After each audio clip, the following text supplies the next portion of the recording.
Welcome back, everybody. Holiday Doc here, and we got a special guest commentator with me today, Mr. Visionaire himself, the leader, unofficially or officially, of the OTC group that I've been hanging out with the last few months, and I can gladly say it's been a welcome change of pace. Go ahead, Mr. Vision, and tell us exactly what we're looking at here today. Well, today we're looking at some headquarters. It's been a couple days since this one was recorded, I think maybe the last 2 days, but I thought I'd change it up and throw the M16 on there with Sleight of Hand and Ninja and see if I couldn't get a few kill streaks thrown up there during the game. Yeah, it's M16 I don't really use. It's really a different gun compared to last Call of Duties, and I'm not really a fan. It's good to see that some people have some luck with it. Definitely not my first gun to use after prestiging, though, so... Takes a little practice. It does. Definitely does. And being on 2-3 bar all the time does not help my case with burst weapons. I would imagine so. So, you know, big topic on my mind lately, and I figured I would bring someone on board that I really enjoy talking with in-game and out-of-game, and his experiences are definitely going to offer out some more angles on the topic, which is leadership. And I don't think enough people give leadership, you know, enough thought. You know, people just avoid it, and I think that's the downside and downfall to a lot of big teams, big GB teams, and even community groups as a whole. And being a leader of New Breed for 3 years now, and even before that, I was leader of New Breed on SOCOM 1, SOCOM 2, Rogue Spear on PC, and a bunch of other stuff. And being a leader is very difficult. You know, you have to tend to everybody's needs. You have to be the negotiator. You have to be the father, the parent, it seems at times, to keep everybody, you know, happy and not at each other's necks. And there's a lot more to it in the game. And one of the major things that led to a great success for New Breed in the World at War franchise was, I think, my leadership. And I'm not, you know, tooting my own horn there, just in talking with Midget King and a lot of players that were on that team. One of the biggest things that was talked about was how my leadership kind of led the way for each and every game, and how it was such a big and vital part to the team. And I'd really love to hear your thoughts on this, you know, being a team leader, being a community leader, and, you know, pretty much being in the same type of role as myself. You know, it's always nice to hear different sides of it. So for me, I think that leadership is something that to me has always come just from a standpoint of getting things done. You know, when I started with OTC, I sort of fell into the role from a standpoint that we needed a website, we needed some forums, I could do that, and I don't generally hesitate when it comes to making decisions. I think I can be fairly insightful about what is best for a group, and I can make a decision that I can live with and that I think will be best for the group. I think if there's been anything that's been a challenge for me in all of this has been, especially when we get into some of the competitive stuff, is I think that people sometimes believe that the leader needs to be able to also perform on the battlefield, be the best person, and I am not that for sure.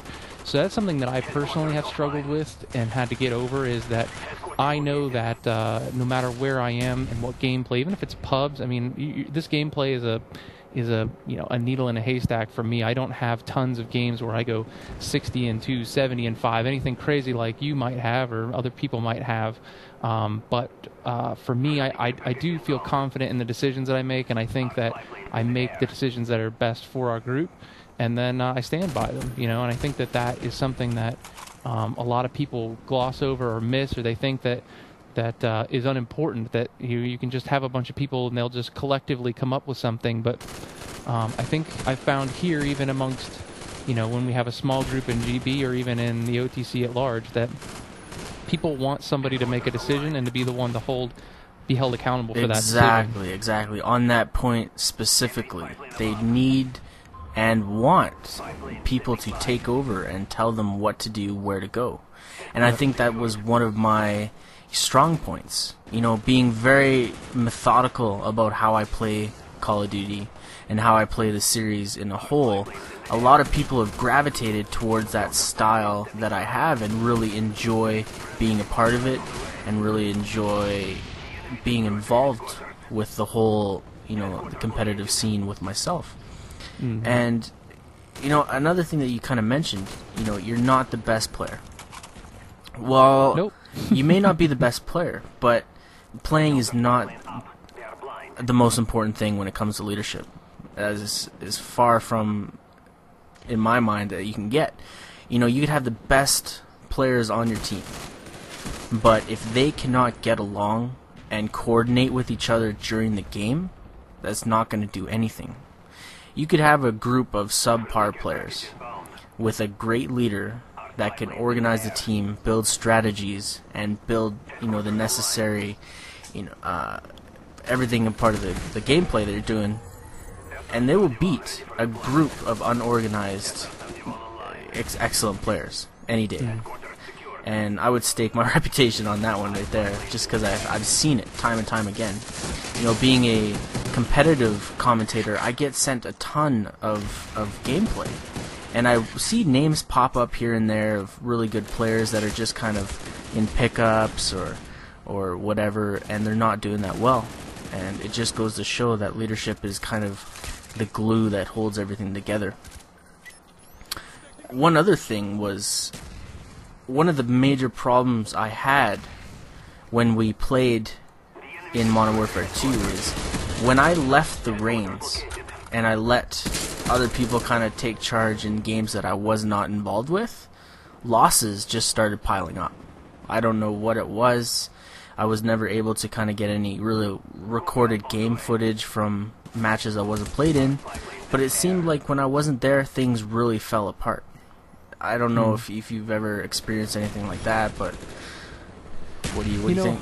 Yeah, I mean, I think that especially in a group like yours, when you have people that are elite level players, everybody wants to be. Being a leader is kind of a sexy role from an outside perspective. Everybody wants to be the guy calling the shots, and when that vacancy opens up, then you probably had several people who kind of thought that they knew enough strategy or tactics to be the leader. And my guess is that with that, you might have lacked a little bit of, I don't know, other perspective or humility even, in that you had, fighting egos going on to try and make decisions that, may or may not make or break a game. And I think I've even run into that in our own GB a couple of times, is because, I don't know all of the strategies. When we started our team, we were all in fairly about the same place, and we were lucky enough to have somebody like you kind of give some more insights into where we should be. But a lot of the strategies that I was calling out weren't based in experience or skill. It was based in watching videos and talking to you. Mm-hmm. So there was some back and forth about that. But at the end of the day, it comes down to somebody's got to make the call, and somebody's got to be held accountable. And so we did that. Exactly. Now, part of my new series that's coming out, getting started with Gamebattles. If you would have had more experience as a player, and maybe a little bit more experience as far as building and developing strategies, do you think that would have given yourself and your team a better head start if you had like a solid defined leader? Definitely. And I think that there's a couple of things that if I could go back and do it over, I would do. One is making sure that everybody buys into the same leader.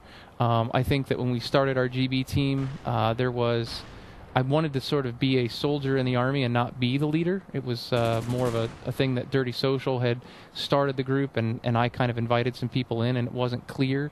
And I think I would be more clear that I'm going to lead it and do it, or Dirty's going to lead it and do it, and be committed to that. And I would also make sure that I have more time under my belt of just simply playing with the folks that I play with now. Since we started GB, I play with these guys almost every night. You're in the lobbies now, and there's a real genuine friendship and cohesiveness amongst the group that I think translates to wins more effectively than we had before. So the two of those things I would definitely do over if I could. Yeah, I totally agree with you on that one right there. Being able to instinctively know that certain players are going to do certain things will definitely give your team a heads up in any sort of competitive background. But it always seems like we're out of time. I think we should definitely do a podcast here soon and give us a little bit more time to talk about things. But thanks a lot for the gameplay. Here's the lobby leaderboard, and say your farewells.